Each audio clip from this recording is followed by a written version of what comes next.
एक छोटे से सुंदर गांव में नेहल रहती थी।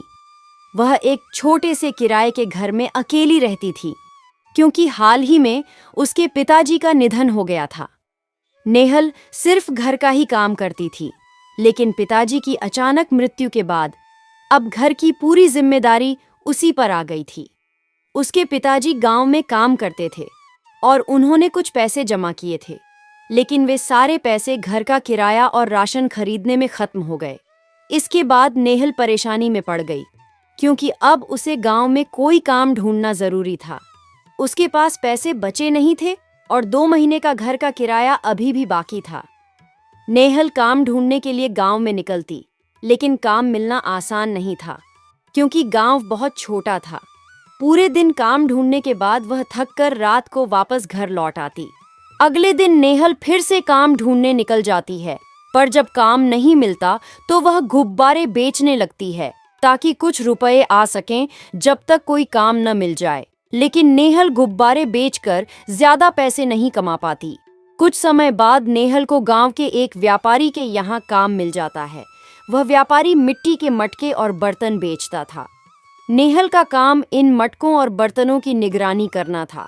पूरा दिन यह काम मेहनत वाला होता था, पर इसके बदले उसे सिर्फ 1000 रुपये महीने की ही मजदूरी मिलती थी। नेहल चाहकर भी कुछ और नहीं कर सकती थी, क्योंकि गांव में और कोई काम उपलब्ध नहीं था। अब वह कभी कभी गुब्बारे भी बेचती और साथ ही मटके वाला काम भी करती। दिन भर इतना काम करने के बाद जब नेहल रात को थक कर वापस घर लौटती तो उसे घर का काम भी करना पड़ता। पूरे दिन की मेहनत के बाद वह पूरी तरह थक जाती थी।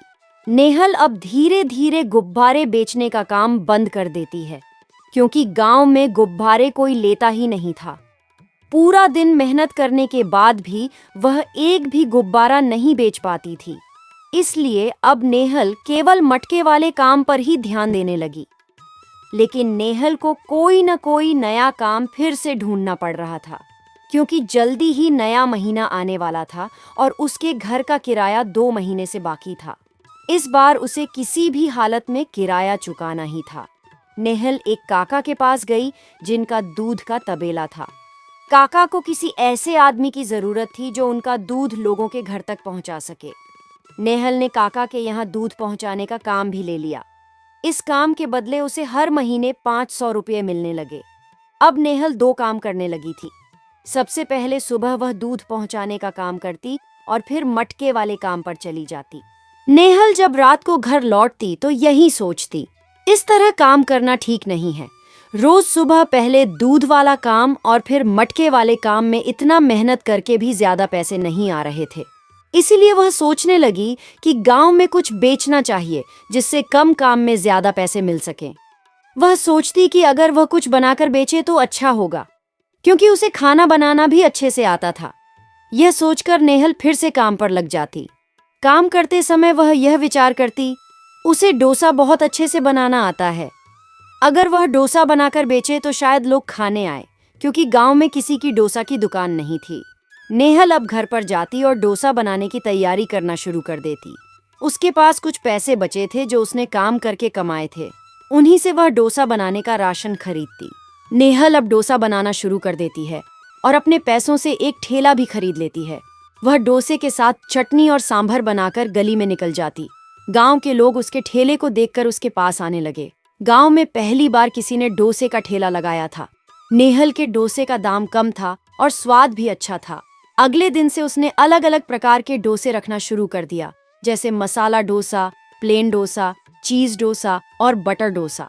अब नेहल देखती कि लोग डोसा खाने के लिए उसके पास आ रहे हैं। उसने सोचा कि अगर डोसे के साथ साथ इडली भी रख दे तो और अच्छा होगा। इससे कमाई भी बढ़ेगी और लोग भी ज्यादा आएंगे। नेहल ने अब इडली बनाना भी शुरू कर दिया। इडली की प्लेट तैयार करने के बाद वह ठेले पर डोसे के साथ इडली भी रखने लगी। अब पूरा गांव डोसा और इडली खाने उसके पास आने लगा।